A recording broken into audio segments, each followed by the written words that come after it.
Golden State Media Concepts Baseball Podcast. We cover everything Major League, from spring training to the World Series. We've got your favorite club covered, from New York to Boston to LA. This is the Golden State Media Concepts Baseball Podcast.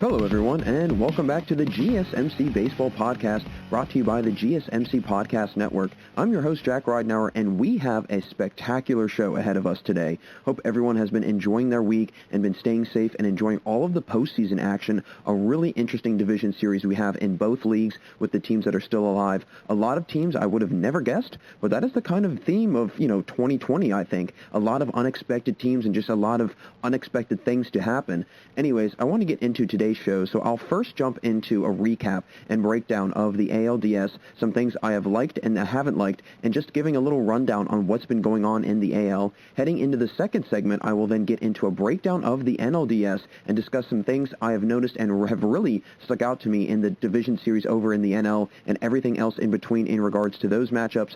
And after I wrap up that conversation, I'll jump into ranking the remaining playoff teams and comparing my rankings with MLB.com's recent rankings of the teams and seeing where our two lists compare and contrast in rankings.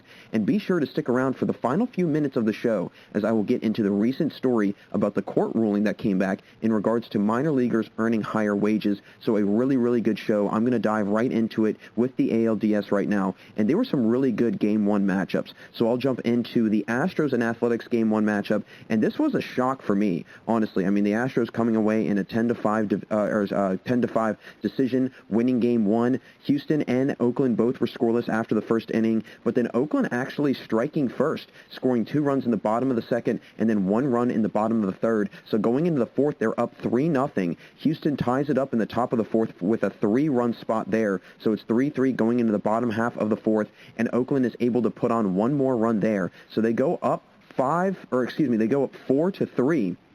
Going into the fifth inning, it's scoreless in the top of the fifth after Houston leaves a donut hole in their top half of the frame, and then going into the bottom half of the fifth inning, the Oakland A's put on another run. So that's 5-3 going into the sixth inning, and everything seems to be smooth sailing for the Athletics, but that was a way misconception there, because Houston was able to score 4 runs in the top of the sixth inning, 1 run in the seventh, and then 2 in the ninth to ultimately win 10-5. 16 hits by Houston, and they doubled up on the hit total for Oakland, who only had 8. I mean, a really impressive outing for the Astros. And the A's, I mean, they're looking a step behind the newfound Astros, who have found, their new life here in the playoffs with their bats waking up all of a sudden. The Astros shined in Game 1 from the plate. Big difference from this past regular season, where they collected a 205 team average and only scored 2.5 runs a game against the A's, who they played 10 times on the year. And they actually had a losing record against the A's, 3-7 on the year to be exact. So the A's winning the regular season battle, and I was actually having this conversation with a couple friends of mine the other day, and the A's, I don't know what to think of them, because they are a very good team. They always seem to play very well in the regular season, but come postseason time, it's like a totally different ball club, and it's almost like they forget how to play baseball, or they just don't have those pieces that are able to take them further into the playoffs. They don't have that one big-time name. They don't have that one big-time player, like a Cody Bellinger or a Fernando Tatis or a Christian Yelich. They don't really have that. Sure, Marcus Semien is very good, and Matt Chapman and Matt Olson have also been very good. Now, Chapman is out for the playoffs with a hip injury, so he has been a non-factor for them. But Olson and Semien are 2 very strong players that actually could. I mean, Semien not too long ago was in the MVP conversation. I'm pretty sure he actually finished in the top 3. It was either last year or the year before that. So, and again, same thing with Matt Olson. I mean, not too long ago, or maybe it was Matt Chapman. One of the 3 were in the MVP conversation within the first 3 spots of the actual winning of the award not too long ago. So they do have the potential to have stars on their team. It just seems like it doesn't really translate into the playoffs. The bullpen did a nice job of shutting down the A's for Houston's bullpen, that is, and in their offense later on in the game. Astros had 16 hits as a team, second most in franchise history in a playoff game since 2004, when they had 17 in the NLDS. So I don't want to compare this team to that team or anything like that, because it's just a totally different ball club, but I don't know if, Houston kind of, it was just a slow start for them, and the entire year was just slow for them, and it was almost out of just sheer luck that they got in the playoffs, or maybe also because their division is just not very good outside of them and the A's, that they were able to go to the playoffs. Because, they're playing like a totally different team, and it's very opposite to the A's. If you look at the two teams, how they were in the regular season and then how they are now in the postseason, they pretty much just flopped and just, switched each other. The A's now struggling in the playoffs as opposed to the Astros struggling in the regular season, and then vice versa. The A's doing a great job in the regular season and the Astros struggling. So, a kind of a little bit of a switch here in terms of performance by these two teams.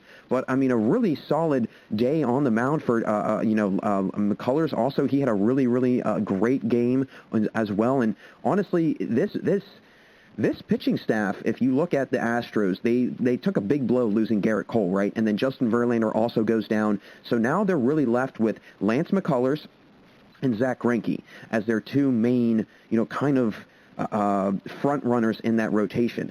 And Lance McCullers looked great. He had a really solid outing on the day, and I think having that added, help on the mound for the Astros is going to propel them further into the playoffs potentially. He had 5 Ks. He went 4 innings. He did give up all 8 hits, but I will say, and he did give up 4 earned runs, 5 runs in total. But after that, the bullpen was dominant. There was no hits, no runs given up after Lance McCullers exited the game. So the fact that if the starting pitching can keep if the Astros starting pitching can keep the A's or any team they face, their starting lineup at bay and are able to keep the runs at a limited basis, this bullpen can come in and shut things down, and they can really get through the innings and move through innings efficiently. And again, the A's, they did have a little bit of a better time hitting in Game 1. They did have 8 hits in the game, which is their highest hit total as a team in the playoffs this year. But the Astros being able to double up on their hits and spread their offense out over many innings too, which the A's did also, but just didn't produce the level of offense that the Astros did. Having that ability is scary for teams in the playoffs to have to face off against. And with the Astros, with the way they've been playing, they're one of the scariest teams right now in the ALDS, the NLDS, and just playoffs in general. So some of my top performers for Game 1, George Springer, obviously, 4 for 5 on the day, 1 RBI. Jose Altuve had a 2 for 4 day from the plate, 2 RBIs. Carlos Carrera was 3 for 5 with 4 RBIs. And then Marcus Semien for the A's was 2 for 4. And Chris Davis for the A's was 2 for 4, 2 RBIs. And I'm pretty sure he had a home run, too. So, there was some good performances over for Oakland, but it just was, it was outweighed by the Astros and how well they were playing. So moving into actually Game 2 now, and this was a really, really close one. Much closer than the first one. The game started out scoreless after the first inning, and then again, Oakland striking first in the bottom of the second, but then Houston putting up 2 runs in the third, 1 run in the fourth, and then 2 runs in the fifth, followed by Oakland only putting up 1 run in the bottom of the fourth, and ultimately, after that 5th inning, there was no offense scored at all for either teams, and the Astros were able to win Game 2 5-2 over the A's. So now they're up a commanding 2-0 in the series. And again, as of recording today of Wednesday, October 7th, they've got Game 3 today, so we'll have to see how that is going to unfold. And honestly, I could see the Astros finishing things off in Game 3. But at the same time, this A's team has faced elimination a couple times in the playoffs, and they've just been able to squeeze on by, and we saw that in the wild card round, but they were able to win when it mattered most. The Astros, their strong hitting, though, led by George Springer and company, it did guide them to a solid second straight win over Oakland, and man, has George Springer been on a roll to start this ALDS. I'm not sure what it is, if it's the weather out in LA, the fact that Springer is a career 20 for 45 with 7 homers in 11 games in his career at Dodger Stadium. I don't know what it is, but he's been on a tear, having 2 homers in the win. The A's couldn't get anything to go offensively, with Astros pitcher Framber Valdez surrendering only 2 runs in 7 innings to the A's. Oakland has a ton of ground to make if they want to come back. Marcus Semien has continued to hit well in the playoffs despite the A's struggling lately with a 2-for-3 day from the plate in Game 2. So again, adding to his total, he was 4 for 7 the first 2 games. His bat is going to be much needed with Chapman out for the year with a hip injury, and not to mention Matt Olson needs to also get going a little bit. He has also been struggling, and he's been having a really hard year despite 42 RBIs on the season and 14 homers. He had one of the worst batting averages in the league out of all qualified hitters. I'm pretty sure he almost finished dead last out of all qualified hitters in batting average. And he's a 4 for 21 over his last 21 at-bats and has only 2 RBIs in the entire playoffs. So clearly not adding any help. It's a win or go home for the A's, whose pitching has not been good either with the 13th ranked team ERA out of the 16 teams that made the playoffs. The A's are sending one of their young up-and-coming players, Jesus Luzardo, to the mound. And if you want anyone to go to the mound for a pivotal stay-alive game, it's Luzardo. He's young, yes, but he's had experience in the playoffs last year, and he's clearly gotten better over the year. This is definitely going to be a great Game 3 because we have seen this A's team in a similar situation in the wild card, and they came back and won. So I don't think we can jump to any conclusions, we can't jump to any conclusions quite yet, because they still have another game to play, and a lot of things can change. I mean, we see it all the time in sports, a team coming down from being, down 2-0 in a series, or 3-1 in a series, or 3-0 in a series, whatever it might be, and then all of a sudden they make some miraculous turnaround. So, again, we have to see how that game is going to unfold. So, moving over into my Game 2 top performers, George Springer, again, 2 for 4, 2 homers, 3 RBIs, and Marcus Semien for the A's, 2 for 3 with 1 walk. Very quiet offensive day in contrast to Game 1 for these two teams. So, again, this is a kind of an up-and-down offensive battle between these two ball clubs, and I think a lot of it is going to boil down, honestly, to the pitching. How will the pitching play a factor into all of this? Because right now, the Astros starting pitching has looked great. Their bullpen has looked even better. And the A's, completely different story. Now, in the wild card round, their bullpen looked great. Their bullpen did a really nice job. But that is a totally different case in this series. So we're going to have to see how things will unfold in Game 3. But I want to get into the other ALDS matchup between the Rays and the Yankees. And this has been a really good one. In all honesty, this might be one of my favorite series to watch in this entire playoffs. It was a really good Game 1. It was ultimately a Yankees win, though, 9-3 to take a 1-0 series lead, both teams scoring 1 run in the first, and then the Yankees were able to put up 1 run in the third. Tampa Bay responded with 2 in the fourth, so they go up 3-2 going into the fifth. The Yankees put on 2 more, so then that made that 5-3. So they had a 5-3 lead going through the 6th, 7th, and 8th inning. No runs were scored then, but then a 5-run top 9 frame for the Yankees. That was ultimately what pushed them over the edge. I mean, that was literally the difference maker, and we're starting to see a constant theme here in these playoffs. It's taking 1 inning. It's just one mishap that these other teams are having that, certain teams are able to capitalize on. Again, the Yankees are a perfect example. The Astros having a 4-run inning in one of their games as well. So being able to put up this many runs, in a half inning frame and doing it just one time in a game, it's going to be the difference. And I know when I get into my second segment in the NLDS, the Braves did the same thing in Game 1. They were able to go up, a 1-0 because of a 6-run inning, and that was really the difference maker. And that's kind of, again, been the theme in this playoffs right now. It's just this one half inning that just changes the entire trajectory of the game. I mean, it was a close one until the 9th. If you think about it, it was a 2-run game where things, again, in the 9th, they got way out of control for the Rays. They gave up 5+ runs in the inning. Huge grand slam by Stanton, who's been on an absolute tear hitting-wise in the postseason. I mean, Giancarlo Stanton has been the best power hitter in baseball right now in the playoffs. The bases were loaded on 2 separate occasions in the same inning, which if you are the Rays bullpen, you have to be very disappointed because it was only a 1-run game in the top of the 9th. 1 run, that's it. It was a 1-run game, and all of a sudden, or a 2-run game, it was a manageable deficit that where if they were in a bottom 9th situation and they were able to get a couple guys on base, the chances of them winning would not be far off. But having a 5-run inning, that's going to deteriorate everything. Snell got shelled. I mean, he was, Blake Snell did not pitch very well at all for the Rays. He gave up 4 earned runs, went 5 innings. Garrett Cole was dominant, though. I mean, he's been awesome since the midway point of the season. He's been playing great. He went 6 innings, 3 earned runs, 8 Ks, 2 walks. And, again, he's kind of a pitcher where Very similar to, I feel, I'm trying to think of another pitcher that he's very relatable to. Basically one of these pitchers where, it's only one hit that seems to just throw off their ERA just a tad, just a little bit. He had an incredible outing in Game 1. But again, one hit was able to, ratchet up his ERA to 3 because, he had allowed, 2 other guys on base and then ultimately that home run. But again, it's usually just that one swing by some batter that it seems to throw things off for Garrett Cole in terms of his performance on the mound. But again, he's able to settle down. He's able to, kind of come back from that and have a much better outing. Very similar to Max Scherzer. He's kind of a similar Max Scherzer in the sense of, Max Scherzer, he'll go and strike out 10 guys but then give up 5 earned runs. And you look back at why that happens, well, in one inning he walks one guy and gives up a home run, and then a couple innings later he walks 2 guys and then he gives up another home run. So it's really 2 hits that completely changed a statistic for Max Scherzer. Same thing with Garrett Cole. One swing was able to change his statistics just a little bit to the point where people would say, wow, he didn't have as good of an outing as people would think. But I think that's a little bit of a misnomer because he is a very, very dominant pitcher. The Yankees have been a completely different team since the early part to the mid part of the season.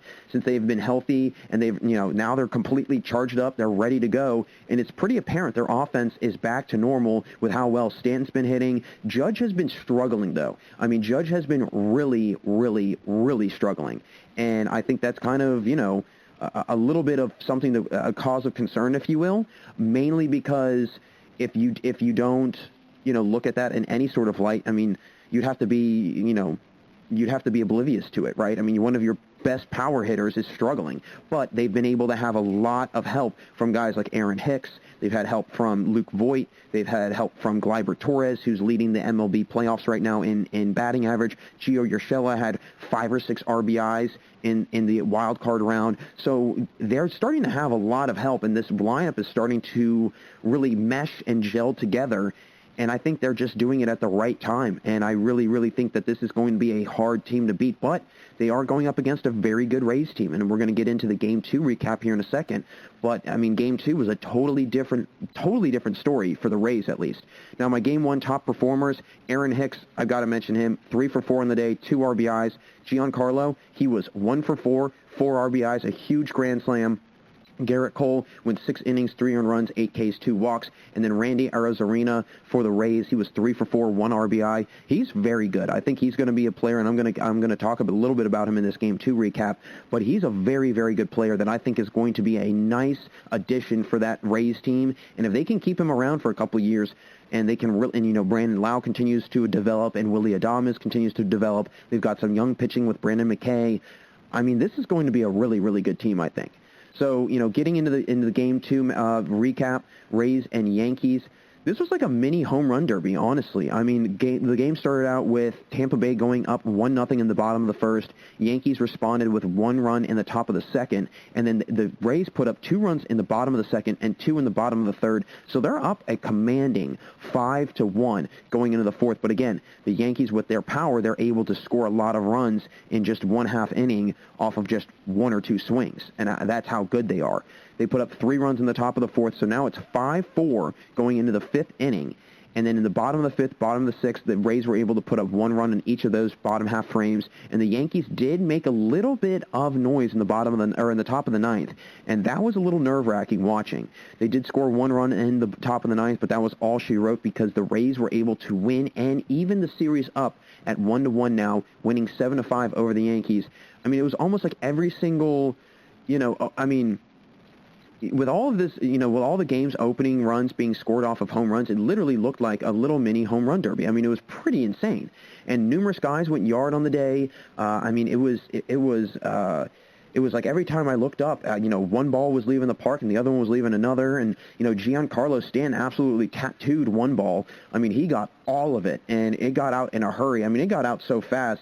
I'm pretty sure the exit velo on that was 118 miles an hour.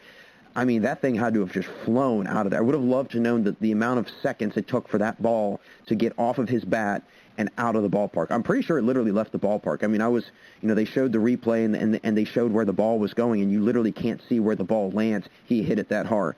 He hit it that hard. The Rays were ahead for most of the game. Again, I mean, that's a great sign if you're the Rays, if you're able to keep control of the lead for most of the game. But New York seemed to constantly make a little advancement towards the lead and tried to make a comeback, but they didn't, during the beginning or middle part of the game. But it was in, again, the ninth inning, that's where things got interesting. The Yankees were actually held to only 4 hits before the ninth, so a pretty quiet day hitting-wise. And one of those hits was Stanton's 3-run homer that he absolutely smoked.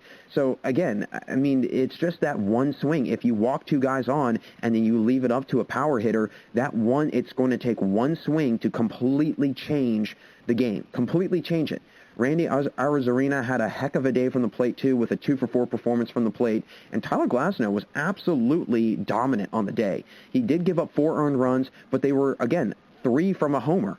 And again, just one swing, just like Cole, Glasnow had that same exact thing happen to him because he had 10 Ks on the day in 5 innings of work. So some really solid numbers from Glasnow. I mean, averaging 2 strikeouts per inning, you're moving through innings.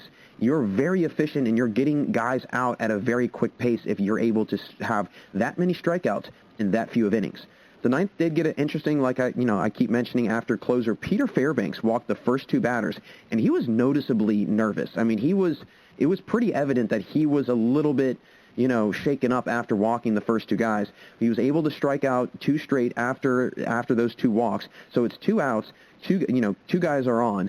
DJ LeMahieu knocked in a run to make it 7-5, and, again, what was kind of funny, I thought, was that, Fairbanks, he struck out, I believe it was Stanton before LeMahieu. So he struck out, he struck out Gary Sanchez. He struck out Gary Sanchez on 3 pitches. I mean, absolutely whizzed them right by him. And Gary Sanchez, it looks like he's completely forgot how to hit. And Fairbanks he threw just a straight fastball right down the middle, completely missed it. Next guy up is DJ LeMahieu. He throws the exact same pitch, and he absolutely just roped it right up the middle, scored a run. And I remember sitting there thinking, did Fairbanks really think that he was going to get away with throwing a straight fastball right down the middle to a 364 hitter as opposed to a guy that's batted a 147 all year long and clearly has not been able to make any contact on anything moving towards him? So I was very confuzzled by, unless, Fairbanks kind of missed his location on the pitch or something, but I was just very confused on why he threw that same exact pitch that DJ LeMahieu had just seen in the on-deck circle, and all of a sudden he just literally it was a 2-pitch at bat. The first one was a ball, and the next one was right down the middle, and he turned on, or he didn't turn on. He just stuck his bat out, and he was able to send that right up the middle. But Fairbanks, he did a nice job after that hit. He was able to strike out Judge to end the game and tie the series up. So unlike the Astros, the Rays and Yankees are throwing haymakers at each other right now, and it's getting very, very interesting. I am loving the series in the ALDS. My Game 2 top performers, Randy Arozarena for the Rays, 2-for-4 with 1 RBI. Mike Zunino, the catcher, with a 1-for-4 day, 1 homer and 2 RBIs. He had an absolute moonshot of a home run. I'm not kidding you. It was so high arcing. It was almost, the apex of it, the peak of it, I couldn't even see it on the TV. And then it finally came down. It was just this high arcing home run. It was almost like, just a really high pop-up, but it went way further than a pop-up. Manuel Margot also had a really big day for the Rays, 1-for-2 with 2 RBIs. And then Giancarlo Stanton, for the Yankees, 2-for-4, 4 RBIs, 1 home run. A really good day for him, and he's continued to play really well. And let me tell you what, if Judge is able to start playing a little bit better here, even if he's not playing to the level that Stanton is, just a little bit better than his 190. I'm pretty sure he's batting 190 or 100 right now in the playoffs. If he's able to turn that around and turn that into even just a 250 average, this Yankees team is probably going to be unbeatable, just about, unless they run into, a team like the Astros, a team like the Dodgers or the Padres in the World Series that could maybe make a little noise and maybe, try and stop them, because those two teams do have pretty strong pitching. But again, we'll have to see. This is going to really be an interesting and a really exciting, two series. I'm very curious to see how they play out, and I know that there are going to be some pivotal games ahead in the ALDS, so we'll have to wait to see who is going to be moving on into the ALCS. But that's going to do it for us in our first segment, folks. Stay right there, because after the commercial, I'm going to give my breakdown of the NLDS first two games and mention which players have been the best performers of the first two games in the NL. Folks, stay right there. We'll be right back here on the GSMC Baseball Podcast. This is your ultimate stop for everything sports. The Golden State Media Concepts Sports Podcast. Should I say more? From the NFL, MLB, the NBA, to MMA, it's all in here. The Golden State Media Concepts Sports Podcast. Listen now.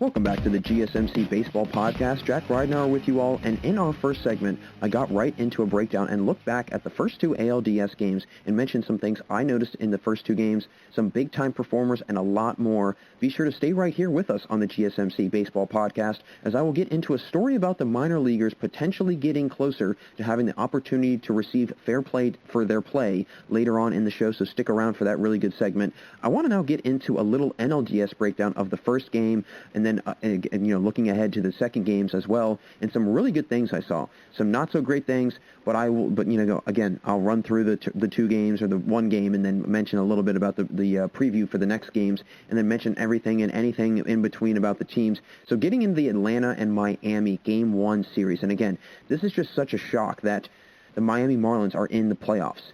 And I've told this to many people, and I've mentioned this to a lot of friends. If this was a normal season, and if this was a 162-game season, the Marlins would not be in the playoffs. I genuinely believe that. And same thing with, the Reds. Same thing with the Brewers. Some of these teams that made the playoffs may not have made it into the postseason if it was a normal season. And Miami is one of those teams. So again, I don't mean to sidetrack on that, but I always like to mention to people, because they're always saying, well, I can't believe the Miami's in it. Does that mean they're going to win it all and this, that, and the other? Well, in all honesty, they probably would not have made it if it was, any other season. But because it's the year that we're in, anything's possible, I guess. So getting into the recap of the Miami Marlins and Atlanta Braves game, and Atlanta struck first, scoring one run in the bottom of the first, but then Miami was able to go ahead, actually, and take a 4-3 lead going into the fourth inning. The Marlins scored one run in the top of the second, so it was tied after two, and then going into the top of the third, Miami was able to put up 3 runs then, and then Atlanta scored 2 runs in the bottom of the third. That 4-3 lead held on until the seventh inning, when things really just blew up for the Braves. I mean, just talk about, their bats just exploded in that bottom seventh frame, scoring 6 runs then. And really, the difference maker in this one, they went up 9-4 over the Marlins after that huge inning. And then Miami was able to score 1 run in the top of the 8th, but that was really it. Both teams were pretty even in terms of offense. Miami had 9 total hits while the Braves had 12. But again, shockingly enough, Miami is jumping out ahead in this one. And I was impressed with how they did start. I mean, they've been very impressive, and I can't take away any credit from them because they've been playing really, really well. But that quickly changed again. I mean, that huge bottom seventh inning for the Braves, that was the big-time difference maker.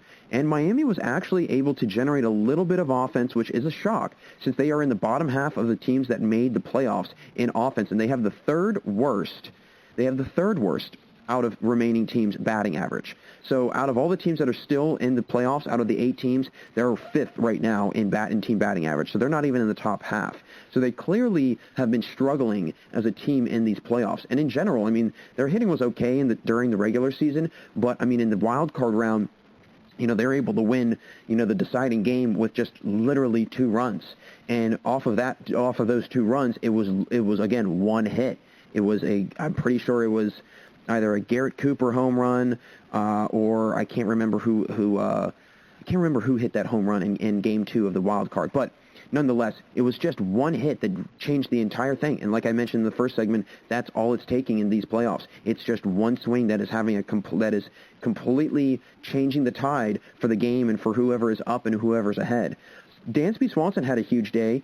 Ronald Acuna Jr. also had a huge day, and they were essential to the Braves snapping their 8th straight Game 1 losing streak in the NLDS. That's right. They've lost, before that game, they had lost 8 straight Game 1s in the NLDS. They haven't won an NLDS matchup since 2001. But again, the Miami Marlins have not won a wild card since 2003, and they haven't won an NLDS since 2003 either. So this is a very, very unusual matchup in terms of in terms of which two teams are still alive in the NL, and especially with them being in the same division. I mean, it really adds to kind of this unique matchup that's going on in the National League. Travis d'Arnaud did have a huge day for the Braves. He had 4 RBIs. That was massive for their offense. But a great overall performance for the Braves despite having a 4-inning outing by Max Fried. That he gave up 4 earned runs early on. Again, having Max Fried, that's your best pitcher. That's your go-to guy. And if he's not able to get it done,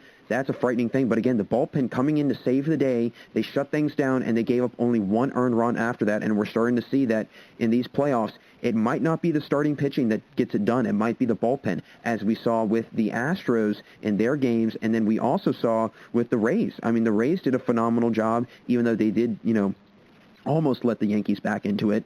And same thing with the Yankees. I mean, the bullpen has really been kind of the difference maker for some of these teams, which has been very interesting to watch. Garrett Cooper for the Marlins has been sensational so far, with another big day from the dish with a 1-for-4 performance and 2 RBIs. And Brian Anderson, I mean, he continues his strong season with a 3-for-4 day also, but it was just one inning that blew things open for the Braves. And that was why this team is dangerous, because they can go off at any point, because they have a very strong lineup that I don't think people, really realize. I mean, I think it's a little bit overlooked when people see the Padres and the Yankees and the Dodgers.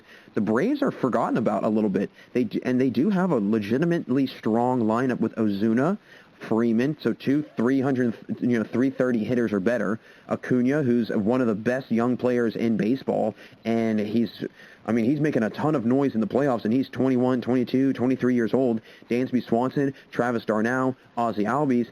Very solid lineup right there. I mean, those are, 6-7 really legitimate, strong baseball players that can do a lot of damage from the dish. I think the Braves take Game 2. Miami doesn't have overwhelming pitching. They have Pablo Lopez going for them, who went 6-4 on the year with a 3.61 ERA. But that's going against this Braves team that's just been on a tear offensively. And with a righty going up, with the likes of, Pablo Lopez, he's a righty, and he's going up against Freeman, who's batting .370 this year against righties, and Ozuna, who's batting .333 against righties this year also. I think the matchup is a little bit in favor of the Braves, with their 2 most dominant hitters having almost 400 batting averages against righties, so I don't think it's going to bode well for the Marlins at all. Game 1, top performers for the Marlins-Braves game. Ronald Acuna Jr., 2-for-4 from the dish, an RBI. Marcell Ozuna, 2-for-5, 2 RBIs. Travis d'Arnaud was 3-for-3, 4 RBIs. A perfect day for him. Garrett Cooper for the Marlins had a 1-for-4 day with 2 RBIs. And then Brian Anderson was 3-for-4 with 1 RBI. Really, really just, and a little bit of trash talking too, I know that, Alcantara, he actually, I think he threw a pitch at Acuna. I wasn't watching the game. I was doing something else, but then I started watching it as the game went on. I had already missed it at this point, but, there was a little bit of tweeting going back and forth, a little bit of Instagram, hinting at certain things from the game from Ronald Acuna, and clearly, he's got a lot of confidence right now, and I think that's what's scary about him, is that he's got a ton of confidence, and he's not afraid to show it. And I think on top of that, mixed in with Freeman and Ozuna playing really well, and then Travis d'Arnaud possibly being kind of an X factor in all of this, this Braves team might be better than I think a lot of people, including myself, think. I get caught in the trap of, Atlanta has been dismal in the playoffs the last couple of years. They've been pitiful. They haven't been able to win outside of the NLDS in almost 20 years. So I get caught up in the mix of, hey, they're very similar to how the Twins are, in the sense of, they're able to have a great regular season, but they're never able to make any noise in the playoffs. And that is kind of the problem with them, is that they can't make any sort of advancement forward in these playoffs ever. But they do a great job in the regular season. So it kind of is a head scratcher as to how they can't translate their play from the regular season over into the playoffs. And I think that right now, it just so happens that Freeman's just been on a tear. Ozuna's picking up right at the right time as well. And I mean, it's going to be very intriguing to watch the Braves continue on in the playoffs, because if they get out of this round with the Marlins, I'm curious to see how they'll play against the Padres or the Dodgers, two teams that have very good pitching and very good hitting. And the Braves only really have great hitting, because the pitching is, in my opinion, very lackluster after Max Fried. I mean, you don't really have any sort of, Mark Melancon does come out of the bullpen for you, so that is a great sign, because he's a very, established closer in the league. He's been very good. He's been a perennial all-star in the previous years. So somebody that definitely is, I think a person that the manager for the Marlins and, everybody on the Marlins team, everybody on the Braves team and the manager and the coach, everybody on the Braves feels confident with having Mark Melancon on the mound in a, bottom 9, top 9 instance where they need to get 3 outs. But after that, when you look at their pitching, it's there's so many holes in it. So I think that if they run into any of these, either the Dodgers or the Padres, either or in the NLCS, if they are able to move out of this NLDS against the Marlins, they're going to have their work cut out for them going up against, two teams like that. But we're going to have to wait and see what happens with that. But going into the other game in the NLDS, the Dodgers and the Padres, Game 1, and this was actually very shocking to me that it was scoreless through the first 3 innings. Nobody scored. Two of the best offensive power teams in baseball this year. Two of the heaviest lineups in all of the MLB, neither one of them were able to score through the first 3 innings. And again, I think that shows you how good the pitching has been. Dustin May did a phenomenal job, and he actually picked up the win in this one, kind of spoiled it, but the Dodgers did win 5-1. The Padres, though, they did score the first run of the game in the top of the 4th inning, and then in the bottom of the 5th inning, the Dodgers were able to score 1 run. And then in the bottom 6th inning, I was in bed, so I was following the game along while I was doing some notes, and I just kept looking at the tracker, and I kept seeing, all right, there's a guy on first. Now he's over to second. Now there's a guy at first again, so they've got 2 on. And then those 2 guys moved over from first and second to second and third. And then all of a sudden I saw that they scored, 4 runs in the inning. And that's, again, another typical team like the Yankees, like the Braves. These teams are able to, like the Astros, they're able to score 4, 5, 6 run spots in these half innings, and that is literally all that she wrote for this game. Because after that, there was no offensive scores. There was no run scored at all. 7th, 8th, 9th inning, there was nothing. It was donut holes all across the board. There was only 7 total hits in the entire game between the two teams. The Dodgers had 4 and the Padres had 3. But it's shocking to see how low of scoring it was in the opening, innings. Again, only 2 runs scored through 5 innings between 2 of the strongest and best hitting teams in all of baseball. And, as we know, these two teams have gone back and forth all year long. The Dodgers winning the season matchup 6-4, but 5 of those matchups being in 2, finished in 2 or fewer innings, or were decided in 2 or less innings. So it'll be, a hit or miss as to how these teams are going to fare against each other. Sometimes it can be a blowout, and sometimes it can be a nail-biter, and it can go either way. What is interesting is there was only 1 game with either team scoring double-digit runs the entire year. So the pitching tends to do a really nice job shutting things down offensively for these teams. So, at least for the Dodgers, if their pitching shuts down the Padres and vice versa, both teams have done a nice job pitching-wise of shutting down their, the other team's offense. With only, again, I think it was 11 runs were scored against the Dodgers in 1 game that they won. But for the most part, it was, between, 5 to maybe 7 runs, which is still a good bit in baseball, but and nothing like 11 runs. The Dodgers did take, the lead eventually in the bottom of the 6th, like I mentioned, and, there was some sore spots for the Padres. Clevenger got the start. He actually left after the first inning. He seemed to have a little bit of discomfort, or he seems to be, possibly injured or just not performing well. He walked 3 in the inning, so clearly the leash is very short for these pitchers in these series because the margin of error is so small. San Diego has clearly been hitting better than the Dodgers have this postseason, with San Diego having the third best average out of the playoff teams that still remain, out of all the playoff teams that made it. So they had the third best average in the entire playoffs, and then they have the second best batting average out of all of the teams that are still remaining in the playoffs. So the Dodgers, they're actually ranked 11th in the entire playoffs in team batting average, and they're dead last in team average out of the remaining playoff teams. So they've actually been playing pretty poor from the plate. The Padres pitching has been struggling lately, opposite of the Dodgers that have been the highest team ERA in the playoffs right now with a 1.13 ERA.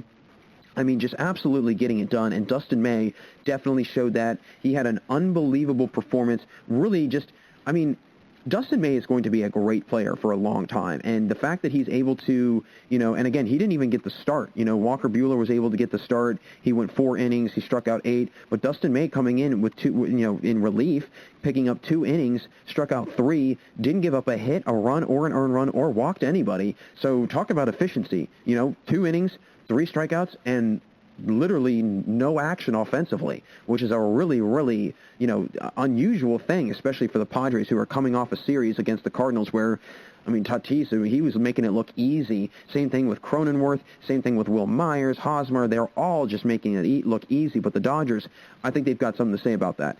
And the pitching has definitely been, humming for sure in Game 1, and giving up only 3 hits to a heavy Padres lineup. It was a huge inning for the Dodgers. That 6th inning was the huge difference maker. And you take that one, inning away, and it's a tie ball game still. So the Padres are going to need to make sure that blow up inning is limited, or at least answer with your own bats as well if you're the Padres, because if not, it's going to be an uphill battle for the rest of these playoffs. Some of my Game 1 top performers: Cody Bellinger was 1 for 3 with an RBI. Justin Turner was 1 for 3 with an RBI and a walk. Nobody really for the Padres, because nobody from the Padres really did anything. It was 3 hits across the board for everybody, or 3 hits across the board for the whole team. So there can't really be a whole lot to pull from. Now, for Game 2, I think that's going to be a really intriguing matchup, because, Kershaw is actually going for the Dodgers, and they have yet to announce the starter for the Padres. Here's what's scary about the Dodgers, right? You look at their rotation, and you see Walker Buehler, Dustin May, and Clayton Kershaw. You see at least Clayton Kershaw, who's an established guy, Walker Buehler and Dustin May, who are still kind of figuring their ways out. Walker Buehler is still pretty young, pretty youthful, and same thing with Dustin May. They're both pretty new to the MLB world, but they've definitely shown that they are capable of coming in and performing at a high level, even at a young age, and with the limited experience that they have. At the same time, you then look at the Padres, and they also have some pretty solid starting pitching and some great bullpen pitching, actually. With Trevor Rosenthal coming out of the bullpen, he's been doing a phenomenal job. And you look at you stack the 2 teams up, and they're very similar, but then for whatever reason, the Dodgers just look so much further ahead. And I'm going to mention this in my next segment in coming up when we discuss the rankings of the remaining playoff teams. I just think that the Dodgers and the Padres are pretty much similar teams. It's just one team is looking into the crystal ball at its future. The Padres are kind of looking at what they want to become, or what they're looking or hoping to become eventually, is what the Dodgers are right now, a strong hitting team with formidable pitching. And that's exactly what the Dodgers are. And the Padres have the making of that. They genuinely do. And again, picking up Mike Clevenger was a ginormous addition. Having Zach Davies pitching the way he's been pitching is fantastic. If they had Kirby Yates pitching the way that he pitched last year, where he had 41 saves and a 1.12 ERA, they would be nearly unstoppable. And I think it's just a matter of the Padres having more inexperienced players than the Dodgers do, and the Dodgers having a lot more maturity in their lineup. And I think that's just the biggest difference. It's clear. But I think that the Padres, even with their lack of experience, I think that they are still a very good team that I think people might not give all of the credit to, because they see the Dodgers and the Yankees. But don't sleep on the Padres, because I think they're going to be pretty good. And this Game 2 is going to be a pivotal one for sure. So that will close things out here for us in our second segment on the GSMC Baseball Podcast. Thanks again for tuning in. Coming up after the commercial break, I'll get into discussing my rankings of the final remaining playoff teams and where my rankings stack up against MLB.com's power rankings in the playoffs. Folks, it's been a lot of fun so far, but we got a lot more to go, so don't change that channel. We'll be right back here on the GSMC Baseball Podcast. Tired of searching the vast jungle of podcasts? Now listen close and hear this out. There's a podcast network that covers just about everything that you've been searching. Hey! The Golden State Media Concepts Podcast Network is here. Nothing less than a podcast bliss with endless hours of podcast coverage. From news, sports, music, fashion, cooking, entertainment, fantasy, football, and so much more. So stop lurking around and go straight out to the Golden State Media Concepts Podcast Network. Guaranteed to fill that podcast itch. Whatever it may be. Visit us at www.gsmcpodcast.com. Follow us on Facebook and Twitter, and download us on iTunes, SoundCloud, and Google Play.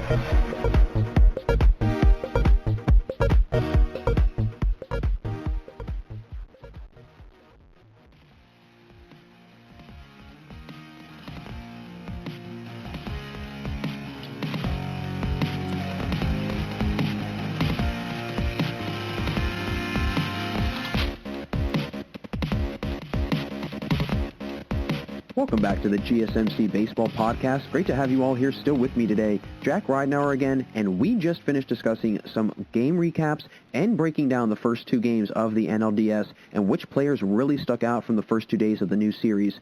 I want to now discuss the rankings that I have for the teams remaining in the playoffs and where the MLB.com rankings compare and contrast to my rankings. I'll give reasons as to why I have my teams where I do, and then mention why I think MLB.com might have placed their particular teams in those rankings. So starting off with the number one team that I personally feel is in the playoffs still right now, the San Diego Padres. And in all honesty, this is a hard one for me because the Padres, Dodgers, and Yankees could all be at number one. I think it is one of those, if you ask 10 people, you will get 10 different answers kind of thing. Although there aren't a million options to pick from because there are only 3 teams, the Padres did have the highest team batting average in the MLB out of these 3 teams. But the Dodgers had the highest team average for ERA out of these 3 teams as well. So it's really a toss-up.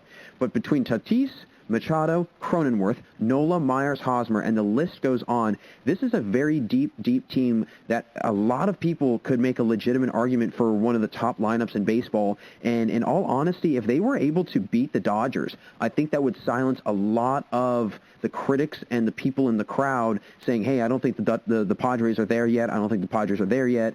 They might be here. They might be a team that has has found their stride and is starting to play, obviously really well, great baseball. But more importantly, they could probably, potentially be a team that instead of everyone saying they're going to be good in 2 or 3 years, they might be really good right now. And so I think that might be the difference, but it's going to really depend on how they do against the Dodgers. If they're able to beat the Dodgers, I mean, I'd even give them the leeway of if they were to take it to a pivotal Game 5 between the Dodgers and kind of, a winner-go-home, 2-2 series kind of thing where they took the Dodgers 5 games, I'd even give them a little, recognition there and say, hey, you were able to take the Dodgers, who everybody is deeming as, the best team or one of the best teams, and you were able to go 5 games with them. Maybe this team is really they're in their peak. They're in their in the middle of their top performance as a team right now because they've been playing really good baseball this year. My number 2 team, the New York Yankees. The Yankees have been on an absolute tear in the playoffs. They've been leading the playoffs in batting average, home runs with 13 already. They are clearly starting to get hot right at the perfect time. And they've obviously started to get healthier, and that was one of the biggest issues that they had all year with their health, and they did not have a full lineup. And obviously with Judge still struggling, they've still been able to perform very, very well. Now, they have a lineup that is healthy. They became this deep roster that everybody's been talking about, and they've got power hitters everywhere. And like I mentioned, with Judge struggling in the playoffs, it still shows that they're able to still get over that kind of hump that at least Judge is going through right now, and they're able to go beyond that and say, hey, we're not going to rely on just 1 or 2 guys because this is a very, very deep team. And everybody looks at Stanton and Judge as kind of the forefront of that team. But they've got so many good players outside of that, with Torres, who's batting well over, he was batting well over 700 in the wild card round. I mean, they've got, some really great, pitching with Garrett Cole, James Paxton, obviously Aroldis Chapman. I mean, the list goes on. They've been playing really well. And with Judge batting 105 in the playoffs, and in Game 2, I mean, he really struggled. I mean, he looked like I'm about a mile behind every single fastball that was thrown at him. And he had the chance to drive in a crucial run at the end, too, and he just struck out at the end of the game. So this is obviously not the Aaron Judge that everybody is used to seeing, but I think that ultimately, they're going to be fine. They're going to be okay. That I think that having Judge in this kind of a down spiral right now in his playing, and especially with his hitting, it has not seemed to bother them at all, because again, Luke Voigt is another name. Gio Urshela is another name. I mean, and AJ or Aaron Hicks is another name. All of these guys that have been stepping up to the plate and been playing very, very well with the struggle of Judge, it again just shows you how deep this roster is. Their pitching is a bit of a worry, as they don't have a ton of help after Garrett Cole and James Paxton. It has, they've had, both of them have had pretty great years, and they've had good pitchers coming out of the bullpen. But I think where the pitching lacks, and the hitting, that's where the hitting makes up for it, because mainly of how deep the lineup goes and how well they've been hitting so far, that kind of balances out the poor pitching. So with great hitting and not that great of pitching, you're able to kind of cancel one out, and you can kind of look at it as, all right, if they don't have this one great thing, but they've got this other great thing, they kind of even each other out. So I think the Yankees are definitely the number 2 team. Coming at number 3, the Los Angeles Dodgers. I mean, the Dodgers, I actually think, I may have incorrectly ranked them, because they are similar to the the Padres, where they are a good mix of pitching and batting. But in the playoffs, the bats have been really struggling for Los Angeles. I mean, they're batting 195 as a team in the playoffs. That is no way to try and reclaim your hold on the World Series. And getting to that game by batting under the Mendoza line going into the playoffs, I mean, you cannot have that. You cannot expect to really make a run at the World Series if you think that you're, batting under the Mendoza line for the playoffs and for, series after series is going to get it done. It's clearly not.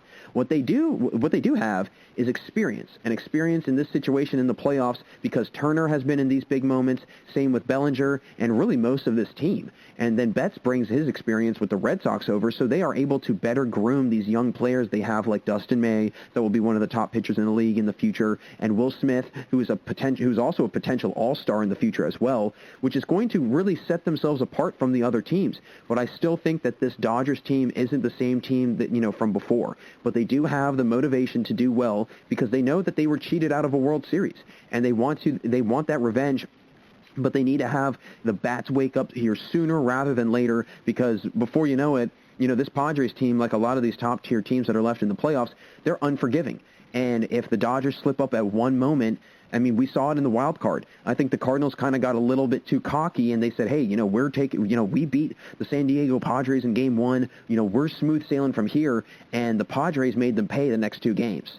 And the Padres, very similar to the Athletics, they've been in the elimination stage before in this playoffs, whereas the Dodgers, they have not. So if it came down to who's going to react better in an elimination setting, it's going to be the Padres, in my opinion. So watch for that series. Look to see how those teams kind of play it out, because come Game 3 or 4, if the Dodgers are down, 2-1, or it's, a 1-1 series tie, and the Padres win a pivotal Game 3, I mean, this Padres team is going to be dangerous, because they know how to react when they're in the elimination stage, whereas the Dodgers, they don't really know how to do that. Coming at number 4, and again, I'm kind of hesitant to put them at number 4, but I think that just the Padres, Dodgers, and Yankees are just so good.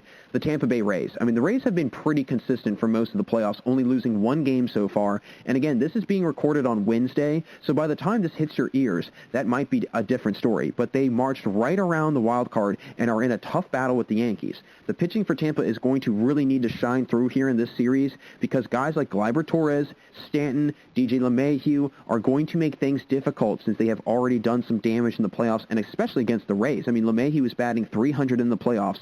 Gleyber Torres is batting above .400, and Stanton leads the playoffs in home runs and RBIs. So the Rays need that pitching to go over well the rest of this series. Glasnow was great. He is a typical pitcher that, might walk 2 on and then give up 1 homer. I know I mentioned it briefly. He's kind of one of these, I call them, one-swing pitchers, basically, where in just one swing, their ERA can just jump from 1.2 to all of a sudden 3.2 just because they walked 2 guys and they gave up a home run. But the rest of the game, they pitched phenomenal. And Glasnow is another one of those one-swing pitchers. And then, he was able to kind of really get into a groove and see kind of what happens when, how he's able to respond from that. And, 10 Ks in 5 innings is pretty solid. Any way you look at it, there's no other way of going around that. If you're averaging 2 Ks an inning in an outing, especially in the playoffs against a team like the Yankees, you're doing something right. And the bullpen for the Rays, they came through in the latter half of the innings, which is going to be essential to shutting down the Yankees when the Rays are up and have the lead. The Rays are they're going to be really good, and they're going to be fun to watch moving forward in the playoffs. But I will say the one thing that I would worry about is their 9th inning performance. They've had 2 instances already where multiple runs, at least in one instance, they've had a situation where multiple runs were scored in a 9th inning situation. And then in game 2, they also had, the Yankees started to kind of advance forward, and the Rays, you could tell they felt threatened a little bit with the Yankees trying to come back and regain the lead from the Rays. So, that 9th, 8th inning frames, they're going to have to be flawless in terms of their pitching and their bullpen, because if not, it's going to be an uphill battle because, again, like the Dodgers, like the Padres, this Yankees team is unforgiving. And if you allow any sort of leeway to them and give them any sort of opportunity to come back, it's going to be, you're going to have to pay for that mistake for sure. So, again, to the Rays, I'm hoping that you're all able to come out on top over the Yankees. But, again, you definitely have your work cut out for you in this series. Coming in at number 5, the Atlanta Braves. And this may be a shock, but I think the Braves and Rays are pretty close. But the Rays pitching is better, and the hitting comes in the clutch much more also. Even though the Braves have much better hitters in their lineup, player for player, I will say they've done a really, really nice job with having runs scored at the most opportune time. And that is exactly what, the Rays have been doing. And the Braves, they've had that kind of same situation also, but the Rays have really shown their dominance, I think. And I think they're really starting to get a groove. And, the Braves, they might have a little bit of an easier route to the NLCS potentially. Having to go over the Marlins is not that hard of a challenge. And, we'll have to see how it plays out. But they've had a pretty solid performance from the plate in the postseason. And the Braves, they have to do they have a tendency to get shut down and really struggle, especially against star pitching. And we saw that in the opening round of the wild card when the Braves went up against the Reds, where, Trevor Bauer really, really just struggled. And it was clear. Not Trevor Bauer. They struggled against Trevor Bauer. And it was clear that they don't do well against ace pitching. Well, they don't have to worry about that against the Marlins. Now, when they run into, or if they run into the Padres or the Dodgers, totally different story. They're definitely going to be met with much stronger pitching. But, again, they're going to have to capitalize. They're going to have to actually put their money where their mouth is and play the way that they've been playing. And if Ozuna and Freeman keep playing the way they have been, this Braves team will make some noise and could even find themselves in their first NLCS in years. But it's going to really come down to, can the hitting come up in the clutch in the right time?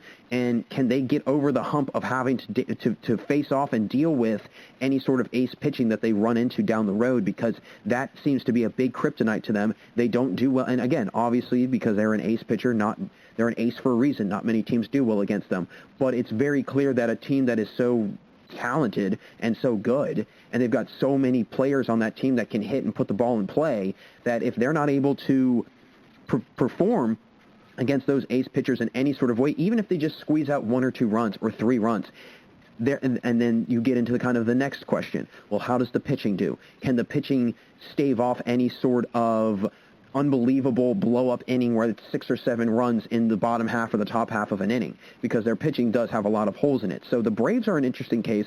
I put them at 5 because I don't know which way they're going to go. Are they going to keep on riding this momentum wave, or are they going to all of a sudden falter and the Marlins are going to, come back and beat them? We'll have to see.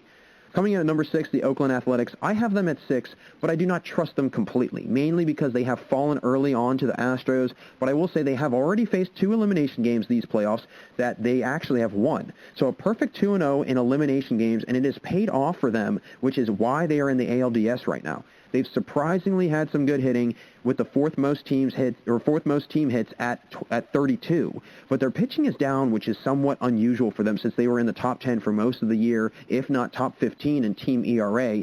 They've been getting rocked by the Astros, who have, all of a sudden their bats just wake up in the playoffs, and that's going to, put even more pressure on an already struggling pitching staff. But with Jesus Luzardo going in Game 3, it could go either way. Either they win and he shuts them down, or the lack of maturity and experience by the players, it's the best of them, or gets the best of them, and they go home ultimately. But this is a pivotal game. I don't think that they have been playing their best in the playoffs out of teams that are remaining, but I do think that if they're, with their track record this playoff and winning in do-or-die games, it is a good thing to keep in mind watching this series. It's going to be a very, very good Game 3, and who knows? I mean, the Astros, they might be moving on to, I think, their 4th straight ALCS. Moving on, next team, number 7, the Houston Astros. And I don't want to, like this team, but they have been playing so well that it is hard to ignore. And I know I have them down at 7th, but I just don't think that they've been playing leaps and bounds better than other teams. I think that they are finally playing at potentially their normal level and not having sign stealing to aid them. They have the 5th highest team batting average in the playoffs and the 3rd highest out of remaining teams. And guys like Bregman, Carrera, and Springer have all been playing well, and their stocks have definitely jumped up. But I don't think that they have what it takes to go to a World Series this year, because if they do move out of the ALDS, they play either the Rays or the Yankees, and I don't think the Astros stand a chance against either one of those teams. So I think no matter what, the Astros will be sent home packing without bringing the World Series trophy home with them. And whether it's in this round or the ALCS or whenever, I really don't see them, even making it to the World Series, let alone if they do, winning it. Coming in at number 8, I think we can all guess, the Miami Marlins. I hate to stick the Marlins in the last place spot, but it is pretty obvious this is a team that really doesn't have any firepower in either hitting or pitching that I can see at least. They have had a middle-of-the-road batting average in the playoffs, but they've had some big help from Garrett Cooper and Brian Anderson in their lineup. And when Sixto Sanchez is on the mound, wow, is he untouchable. It's pretty crazy to see how a guy that didn't even play in Double or Triple A gets called up from Single A and performs like this. I believe it's very special. And Sixto is going to be a pitcher that is around for years. I think that if he pans out the way people think he will, the Marlins may win that trade where they gave away JT Realmuto, especially if Realmuto doesn't sign with the Phillies. It could really look bad on the Phillies giving up one of their top prospects for pitching and then not being able to re-sign one, arguably the best hitting catcher in baseball. The Marlins would have to probably have a miracle happen to give themselves a shot in the NLDS, because as the Braves have showcased, it just takes 1/2 inning for the Braves to just pour the runs on, and they are all of a sudden going from, being up 4-3 or 4-2 to being down 9-4 all of a sudden, which is nearly impossible to come back from, especially in the latter part of the game. If the Marlins have some of the best hitting performances they've had all year, this could maybe be a repeat of 2003 for Miami, but if it's not, it's going to be a long swim for the Marlins going home. And again, wanting to now look at MLB.com's rankings and kind of compare and contrast where I had my teams and where they had their teams. So for number 1, I had the Padres. They actually have the Dodgers. And again, I'm not shocked by that. I think any way you look at it, and I don't think that, if you ask 10, 15 different people, you're going to get 10, 15 different answers. And, regardless, the Padres, the Dodgers, the Yankees, they're all kind of interchangeable. So I have the Padres at 1, they have the Dodgers at 1. Now, this is what's interesting, is that they actually have the Rays at 2, and I have the Rays at 4. I think what they're taking into consideration is the fact that the Yankees did not have a good regular season, or as good of a regular season as the Rays did, which I do agree with. I totally agree with that.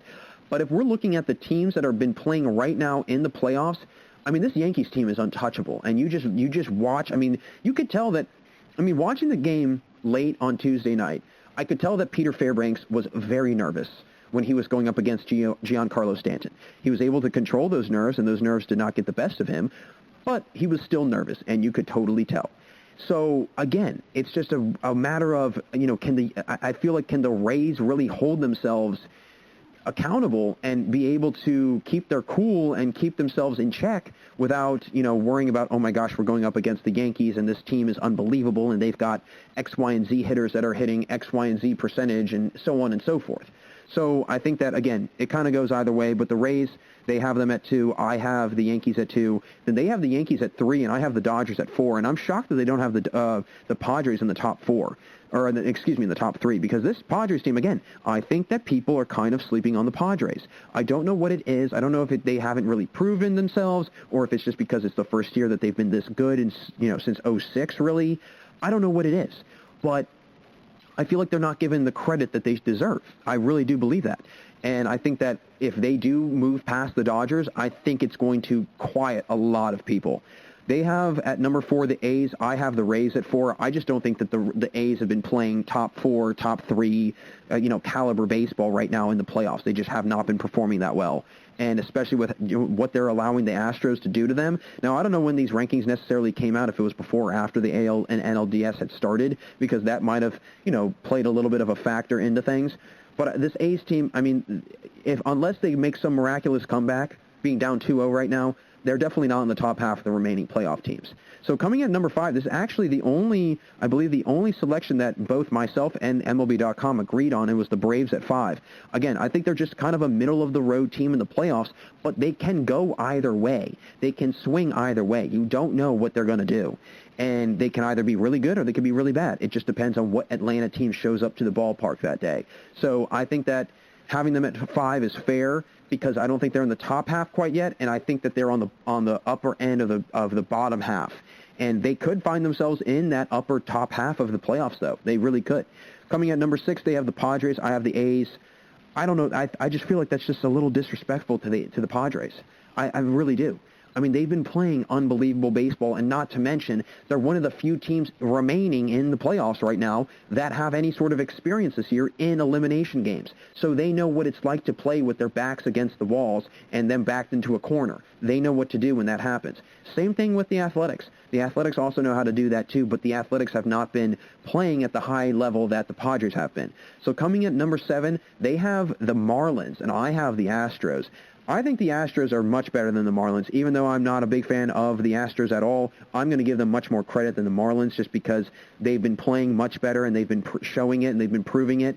But having the Marlins at 7, I can also reason with a little bit, because this Marlins team is pretty good. I mean, they're not great. And again, I know I mentioned that they probably would not have made the playoffs if it was a full season. I'm not saying that they wouldn't have had a winning record, though. They could have had a winning record this year. This could have been a year where they were, better than normal. So we have no idea, though. They only played 60 games. But coming at number 8, I have the Marlins. They've got the Astros. So, again, kind of a little bit of a disagreement on that. Only really agreeing on one pick, and that was number 5 with the Braves, which is kind of interesting. But again, I mean, it really just depends on how you look at it and what you're weighing in and what you're not weighing in. And if you're looking at, kind of before the AL and NLDS, or are you looking at it currently? I'm looking at it currently, and kind of everything like leading up to the playoffs, everything that teams in the playoffs have done, I took into consideration. So from the wild card all the way to now, everything that they've done, that's how I kind of gauged it. Because, again, I mean, people might say, well, the A's won their, opening round. Why'd you have them at 6? Well, they were down 1-0, and now they're down 2-0. So they have been in a deficit. Them and the Padres are, two teams that have been in deficits and have had to fight their way back into series, in this playoffs this year. So as a result, you're not going to have, a team that's going to do, what I just feel like, you have to put your money where your mouth is. You have to, bring all that you've got. This is the playoffs. And so as a result, that's how I kind of looked at it, is, not necessarily the regular season, but more so the postseason and where they've been playing, where they stack up against each other, and how they've been performing. But nonetheless, a great playoff so far, and we've got a lot more to go. So that'll do it for this segment, folks. Thanks again for sticking around. But stay right there. We will be right back after this commercial break for the final segment today, where I will dive into a recent story that came out about minor leaguers potentially inching closer to receiving better pay. Don't go anywhere, everyone, because we have one last segment here on the GSMC Baseball Podcast. Want to know the latest in soccer? Then listen to the Golden State Media Concepts Soccer Podcast. From MLS, the World Cup, and the Premier League, we've got you covered. The latest updates, the hottest matches, and news on the league's top players. It's the Golden State Media Concepts Soccer Podcast. David Beckham scores the goal to take England all the way to the World Cup final. Listen now.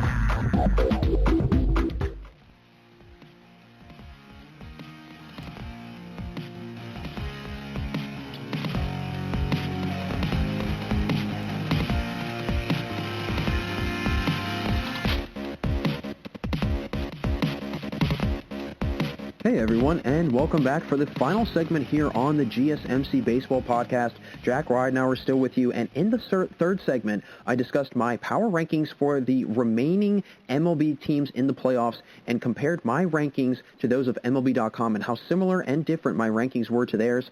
I want to wrap up today's episode with a really big topic in the minor league world, and it involves the increase in pay that minor leaguers should and would receive for playing baseball. So the minor league had filed a lawsuit against the MLB, asking for better pay that was equivalent to the time and work that they put into their sport. And the MLB actually tried to have the lawsuit rejected and dismissed. But the Supreme Court overruled that request by the MLB and now has opened the door for the possibility of minor leaguers getting better pay and getting better benefits for the playing that they do. This whole lawsuit actually dates back to 2014 when a former minor leaguer for the Kansas City Royals, Aaron Sen, filed a lawsuit against the Royals with himself and other minor leaguers also who had played or were still currently playing, and hoping that by getting on kind of teaming up that they could try and fight for equal wages for minor leaguers. What's interesting is the lawyer who originally filed this lawsuit, Garrett Cooper, is a former minor leaguer himself. And the players just want these teams to give them the minimum wage of what they are working. Some of these players would make maybe $8,000 for a summer and work over 60-hour weeks during the season, which clearly does not add up to the pay that they received. And I think that it's just for so long, minor leaguers have constantly been treated unfairly, and they're constantly getting, shortchanged. And it's clear. It's very, very obvious. And yeah, they don't get the type of recognition, and yeah, they don't get the type of fans, and obviously they're under, financed, and they're not really backed and supported, but they still put in just amount of time as the MLB guys do to some extent. They still put in more time than probably a lot of people do in a general working sense, and they make a fraction of what those people are making. I mean, look at it this way, right? Let's say you work as a financial advisor, and you work 40-hour weeks. You work 8 a.m. to 5 p.m. Monday through Friday. You've got your 2 days off on the weekend, and that's it. You make $70,000 to start, and you get an advancement all the way up until you make about maybe $120,000 at the end, something like that. We're kind of just gauging that. An MLB or a minor league baseball player is having to put in 60 hours a week worth of time between travel, time in the gym, time in the cage, time on the field, time in the gym, playing, traveling to and from the games, finding hotel accommodations, this, that, and the other. And I mean, this is something that could really, I think, benefit not only minor leaguers, but also MLB. I mean, the MLB might start to see baseball players in the minor league systems play with a little bit more fire underneath them and play with a little bit more passion, because now they're saying, hey, we're starting to get a little bit better pay. We're starting to get paid a little bit more. Okay, let's crank it up a little bit. It is incredible what happens when you put money into the equation. And in this case, I think a lot of things could be done positively, because you start to entice players a little bit more to A, play harder, perform better, put in more time. B, if you start to do that, then you might start to generate some more competitive baseball games. As a result, people in those areas where these minor league teams are might start flocking to the stadium. They might start coming to the ballpark and saying, hey, the team's actually pretty good. They've got this one guy that might get called up next week. We should watch him. And I've always been very intrigued by going and watching minor league baseball players, because you could be watching the next big thing and you don't even know it. I mean, how many times has anybody ever gone to a minor league game and all of a sudden, you heard a guy's name, or you might have, somebody in the stands was mentioning their name, and then you turn on the TV a year or two later and they're called up in the big leagues. I mean, it does happen, and it's got to happen. And I think that, having better pay and more pay allows for a better performance from the players. People become a little bit more motivated once money is in the equation and there's more money. That equals to more competition and more competitive games, which could, again, drive up the potential interest in the minor leagues. So this could be a ginormous win-win-win-win for everybody, not just minor leaguers, but MLB too, because now that the MLB has kind of pulled the minor league underneath themselves, and now the major leagues have kind of taken control of the minor league system, the majors can now afford and can allow for minor league players to get paid a little bit better. And when you think about it, if the minor league systems were to shrink down and start to minimize and start to, instead of having 7 or 8 affiliated teams with one ball club, now you've got 4 affiliated teams. You can take some of that extra money that you would have otherwise had to put for those minor league teams. You can just put all of that money towards the 4 teams, and you can start to see, better accommodations. You could see better pay. You could see better facilities, everything. You could see an improvement across the board with having the major leagues now partnered up with the minor leagues, and if the major leagues just decided to pay the minor leaguers a little bit more. Although there were very poor wages being made in the minor leaguers, in the minor leagues, they were going to receive a big raise this year, actually, with some upper level players in the AAA affiliations. They could have been making up to $700 a week this past summer, and on the lower end, the rookie and short season players, they would have been making $400 a week, which is a ginormous increase from what they made last year at $290 a week for lower affiliated teams. So guys that were in rookie ball and advanced ball, they were making $290 a week last year. This year they would have made $400, but again, COVID had other plans and had other, thoughts and whatever else, and so that kind of got, derailed a little bit. But again, nonetheless, this is a huge step forward with the Supreme Court throwing out this ruling. What was really messed up, though, was in 2018, there was an act which was passed by lawmakers called the Save America's Pastime Act, which would relinquish minor leaguers' rights to the minimum wage protection, which resulted in minor leaguers only being allowed to be paid for 40-hour weeks when they worked almost double that in the season. Not to mention the team they put into spring, not to mention the time that they put into spring training and all of the accommodations that come with being a minor leaguer. The minor leaguers have no union, which is very different from major leagues who do have a players' union, and it's clear. I mean, we saw this past year the major leaguers complaining about their pay and wanting better pay for this season and being accommodated a little bit better and trying to work out some agreement. I mean, I remember back in June, it was just a back and forth. When are they playing? Are they not playing? Are they going to play this many games? Well, now they want to play this many games. And it was just counteroffer after counteroffer. It was like watching, a public court case unfolding in the sports world. It was wild. I can't get over that. But just the fact that these players are also paid below minimum wage. I mean, they're not even. I don't even think they're scratching the poverty line in some cases. They get terrible accommodations. I mean, they're staying in rundown motels. They're on cramped buses. They're for the most part, they're not really flying anywhere. They're all just they're taking team buses and driving to different games in the different areas. And I mean, just the different thing. I've actually talked to a lot of minor leaguers, and I know I've mentioned this on the show before. And I've asked them. I've said, what's it like just the day to day? And they say it's pretty tough. I mean, during the off season, we have to have another job just to stay afloat. And some guys, they might still live at home. They might not be able to move out because they can't afford it yet, and they're on a minor league salary. And it's just kind of insane to think about. I mean, in some cases, there's people that I know that are making 5, 6, 7, 8, 9, 10 times the amount of money that a minor league baseball player is making, and a minor league baseball player is putting in and putting their body through 5 or 10 times the amount of physical toll that some people that I know, do on a daily basis in their job.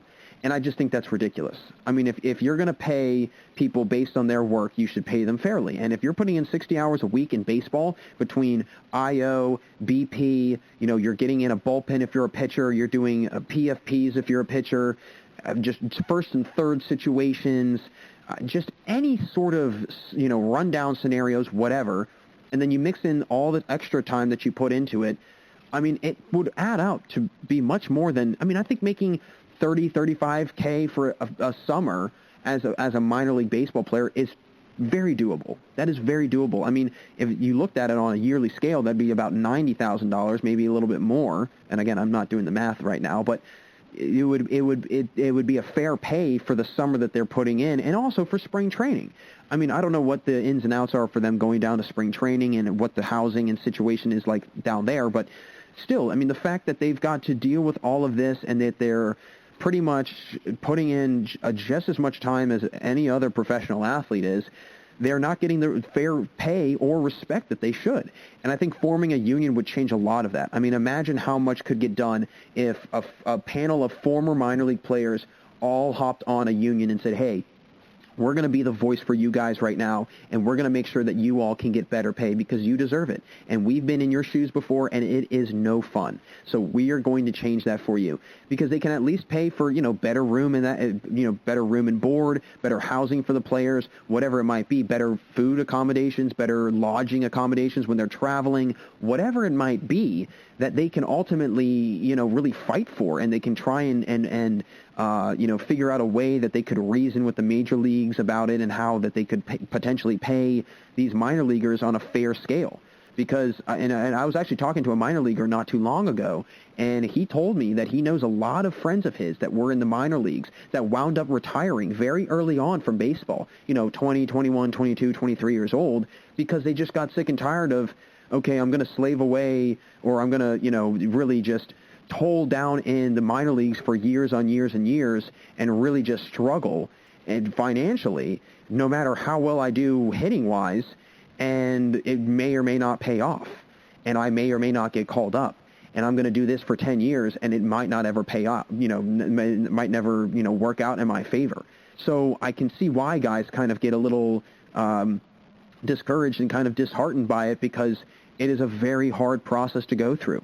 Being a minor league baseball player and getting to the professional level is probably one of the hardest things to do in all of professional sports, because unlike basketball or football, even same with hockey. I mean, it's very hard to get to the professional levels on hockey because of all the junior levels they have. But basketball and football, they don't really have that. It's just the cream of the crop from, college that get taken in, a draft for the NFL, and then, 60 picks for the NBA, and then that's about it. And yeah, you've got the league, or you've got the G League, I should say, in the NBA, and the NFL. They're always trying to work out some sort of developmental league for football.